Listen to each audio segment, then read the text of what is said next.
Have you noticed that every notification is a small ambush designed to exhaust your ability to choose what actually matters?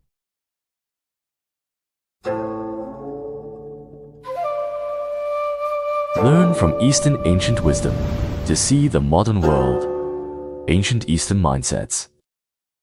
You pick up your phone for one thing, and 40 minutes later, you're still scrolling, not remembering why. What if that's not a personal failure, but a military strategy, and you don't even know you're under siege? I'm Eleanor Vale, and today I'm talking with Sun Tzu and Napoleon Bonaparte. I have seen many sieges. The first sign of defeat is when defenders no longer know their own movements. A soldier who cannot remember his orders is already lost. But who is the enemy here? Sun Tzu, when you look at how we use our phones, what do you see? An army maneuvered onto unfavorable terrain without knowing it. The enemy does not need to attack your walls. It only needs to keep you moving until you exhaust yourself. You are not defeated by force, but by your own responses. So the phone is a battlefield, and notifications are like false orders pulling attention in every direction. The strategy is not to destroy you in one blow, but to make you fight so many small battles that you have no strength left for the one that matters. But we choose to pick up the phone. How is that not our decision? A commander can march into a swamp, but if the enemy has shaped the terrain so every path leads there, is the choice truly free? I have seen men choose glory and march into Moscow. The choice was real, but the outcome was already written by terrain and supply lines. Your phone offers 1,000 choices, all leading to the same exhaustion. So we are not the users. We are the ones being used. You are the ones being consumed. The first step to winning any war is to know you are in one. Your phone does not attack your strength. It attacks your rest. What does a notification actually do? In my time, to exhaust an enemy, you sent raiders at night, not to win, but to deny sleep. After 3 nights, even the brave make mistakes. After 5, they obey any command to stop the noise. Every buzz is a night raider. Its goal is not to make you read, but to make you tired. A tired enemy makes poor decisions. Worse, a tired enemy stops deciding and begins to react. They scroll, having forgotten what they sought. They answer because silence feels more dangerous than noise. This is the predictable outcome of a strategy applied against you. But the notifications come from people I know. A good strategist uses your loyalties as terrain. Your love becomes a channel they can interrupt. Your fear of missing a command becomes a leash. You built the roads into your mind. I lost an army in Russia not because the enemy was stronger, but because I could not stop marching. Every step felt like duty, every retreat like shame. Your phone makes stopping feel like failure. No campaign should be prolonged. A long war drains the treasury, exhausts the soldiers, dulls the weapons. Even if you win, you lose something irreplaceable. Your phone prolongs your attention until you are too drained to ask what you are paying. What are we paying? The ability to choose silence without guilt. The capacity to finish a thought. The sense that your time belongs to you. In a war of attrition, you keep the battlefield, but your army is gone. And you do not even know you have been routed. I know what it is to march deeper than your supply line. In 1812, I led an army into Russia. We won battles. We took Moscow. But we lost the war because we had no line of retreat. Tell me, Sun Tzu, where is the retreat line for a man whose phone never sleeps? You name the wound well. I call it the cost of no withdrawal. A general who pushes forward without a route back will eventually find his army hollow. Your Moscow is a screen that lights up at midnight. You have no map for retreat because no one told you it was a campaign. So the notification is not a message, it's an advance. And the user is always giving ground. Precisely. In strategy, we say, know the terrain. But here, the terrain is designed to be invisible. The enemy does not wear a uniform. It wears a red dot. And you do not see the supply line breaking until your mind is already starving. I learned too late that a general's greatest mistake is to confuse movement with progress. You swipe, you reply, you scroll, it feels like action.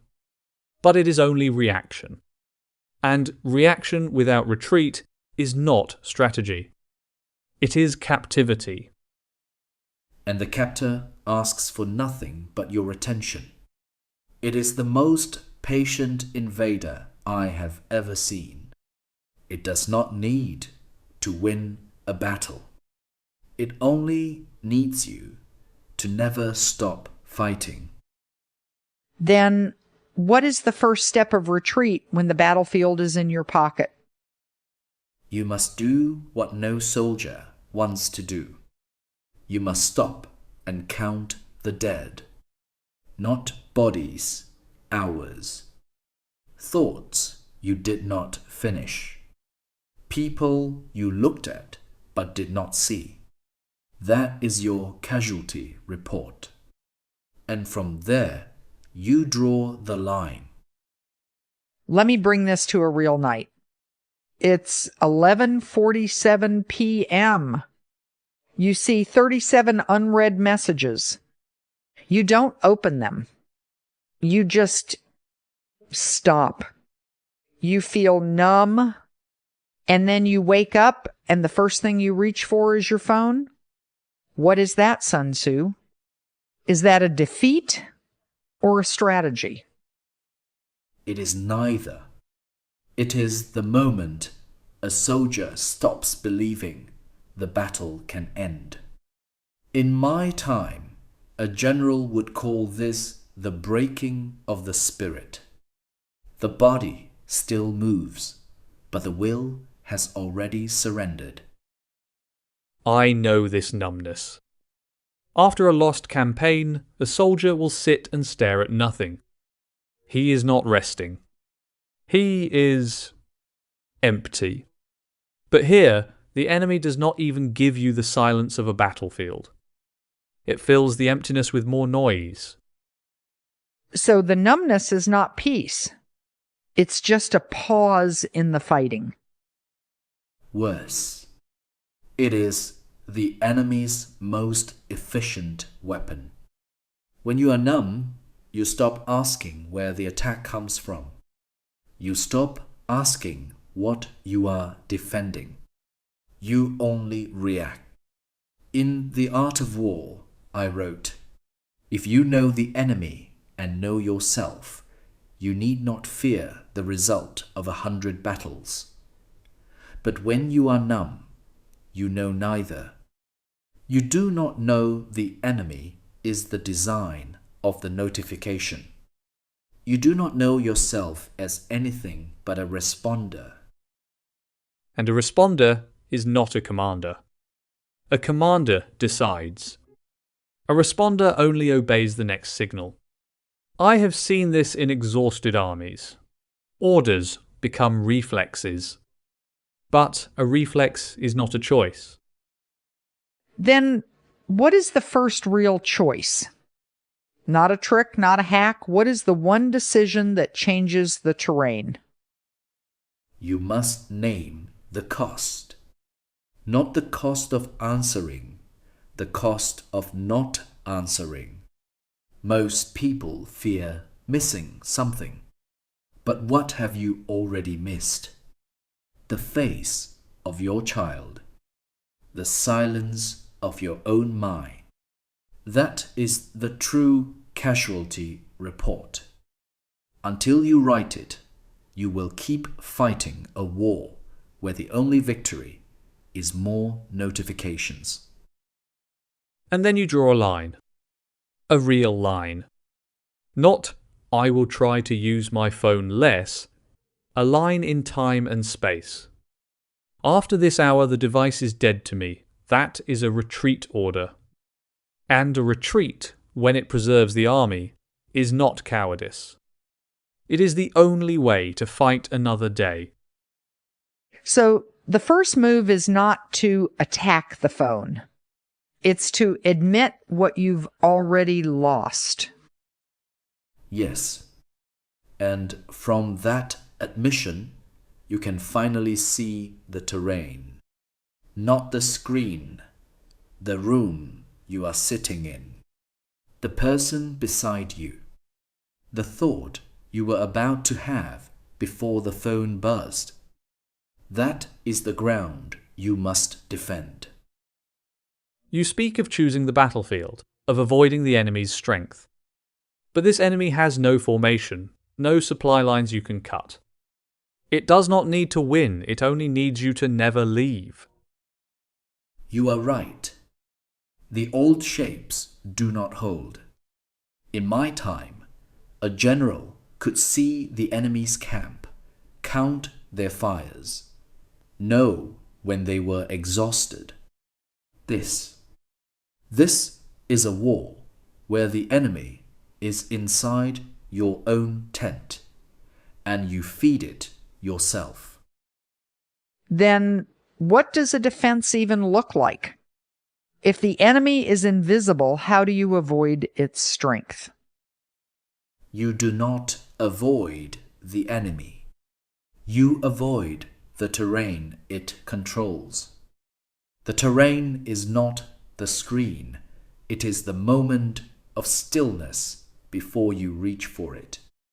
The terrain is the empty space where a thought could form. That is where you must build your defense. But the terrain is poisoned. Every app, every platform is designed to keep you there. You cannot simply choose a different hill, the hill follows you. My armies could retreat, regroup, find new ground. Here, the ground itself is the weapon. Then you do not fight on their ground at all. You create ground that does not belong to them. A time of day, a room without devices, a rule that cannot be negotiated. That is what I mean by first win, then fight. You must secure the victory before the battle begins by making the battle impossible. You're asking people to build a fortress in their own lives. But most people feel they've already lost too many battles. Where do they start? Start with what is already lost. You said it yourself. The quiet, the face of a child, the thought that was interrupted. Those are not just losses. They are intelligence. They tell you exactly where the enemy is strongest. Attack there not by fighting, but by reclaiming that space. I understand this as a general. You are saying the first victory is not a battle won, but a battle refused.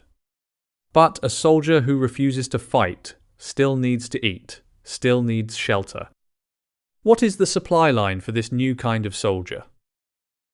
The supply line is the reason you are fighting at all. Why do you need to be so available? What are you afraid of missing? That fear is the enemy's true supply. Cut it, and the notifications become just noise. Noise cannot win a war. You both gave us a strategy for a war most people didn't realize they were fighting. But strategy without action is just a beautiful sentence. So I'm going to leave our audience with 3 things to do today. Not next week. Not when they feel ready. Today, identify your worst notification. The one that makes your stomach drop or your thumb move before you think. Turn it off. Not mute off. Watch what happens in the silence. That's your reconnaissance. Tomorrow morning, do not touch your phone for the first 30 minutes you're awake. You will feel anxious. You will feel bored. That feeling is the enemy's supply line. Starve it. This week, look at your screen time report. Not to feel guilty, to see the terrain. Find the 1 hour you cannot explain. That hour belongs to someone else. Take it back. See you next time.